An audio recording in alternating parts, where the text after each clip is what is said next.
Menteri Keuangan Purbaya Yudi Sadewa menerbitkan aturan baru mengenai pengelolaan dana desa melalui Peraturan Menteri Keuangan Nomor 7 Tahun 2026. Dalam belai tersebut, pemerintah mewajibkan 58,03% dana desa dialokasikan untuk pengembangan koperasi desa dan kelurahan merah putih, KDMP. Dengan pagu dana desa tahun 2026 sebesar Rp60,57 triliun, sebanyak Rp34,57 triliun diantaranya harus digunakan pemerintah desa untuk mendukung implementasi koperasi desa merah putih.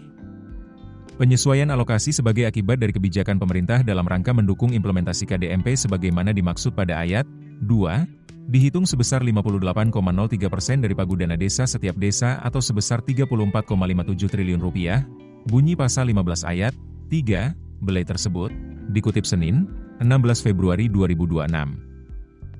Sementara itu, sisa pagu sebesar sekitar Rp25 triliun dialokasikan sebagai pagu reguler yang dapat digunakan desa untuk kebutuhan prioritas lainnya. Dalam pasal 20 ayat 1, huruf E disebutkan, dana desa diutamakan penggunaannya untuk mendukung pembangunan berkelanjutan, termasuk dukungan implementasi KDMP. Penggunaan anggaran tersebut antara lain untuk pembayaran angsuran pembangunan fisik gerai, pergudangan, dan kelengkapan KDMP. Sejalan dengan alokasi khusus tersebut, skema pencairan dana desa untuk KDMP dipisahkan dari pagu reguler. Dalam pasal 22 ayat 4, diatur bahwa penyaluran dana untuk dukungan KDMP dilakukan dari rekening kas umum negara, RKUN, ke rekening penampungan penyaluran dana. Penyaluran tersebut juga harus sesuai rekomendasi kuasa pengguna anggaran Bendahara Umum Negara, KPA BUN, pengelola dana desa, insentif, otonomi khusus, dan keistimewaan kepada KPA BUN penyaluran dana desa melalui koordinator KPA BUN penyaluran TKD. Lebih lanjut, pasal 26 ayat 2 menyebutkan penyaluran dana desa untuk mendukung implementasi KDMP harus disahkan sebagai realisasi dana desa setiap desa melalui keputusan menteri sebelum tahun anggaran 2026 berakhir. Apabila terdapat sisa pagu penyaluran untuk dukungan KDMP, sisa tersebut menjadi sisa dana desa dalam RKUN atau dapat ditetapkan lain oleh Menteri Keuangan. Selain pengaturan alokasi dan mekanisme penyaluran, Purbaya juga menyiapkan insentif bagi desa dengan kinerja usaha KDMP yang baik.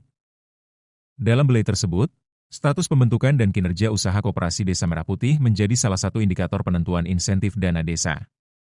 Pagu insentif dana desa tahun anggaran 2026 ditetapkan sebesar Rp1 triliun. Dalam pasal 7 ayat 3, disebutkan, insentif dapat dialokasikan kepada desa yang memiliki kriteria seperti sebagai berikut, yakni memiliki kinerja usaha KDMP, merupakan kawasan perdesaan prioritas, dan atau memiliki kemampuan fiskal dalam rangka pembiayaan pembangunan fisik gerai, pergudangan, serta kelengkapan KDMP. Download aplikasi Kontan sekarang di App Store atau Play Store. Keputusan bisnis terbaik datang dari data, bukan tebakan. Mudah berlangganan Business Insight dengan subscribe with Google.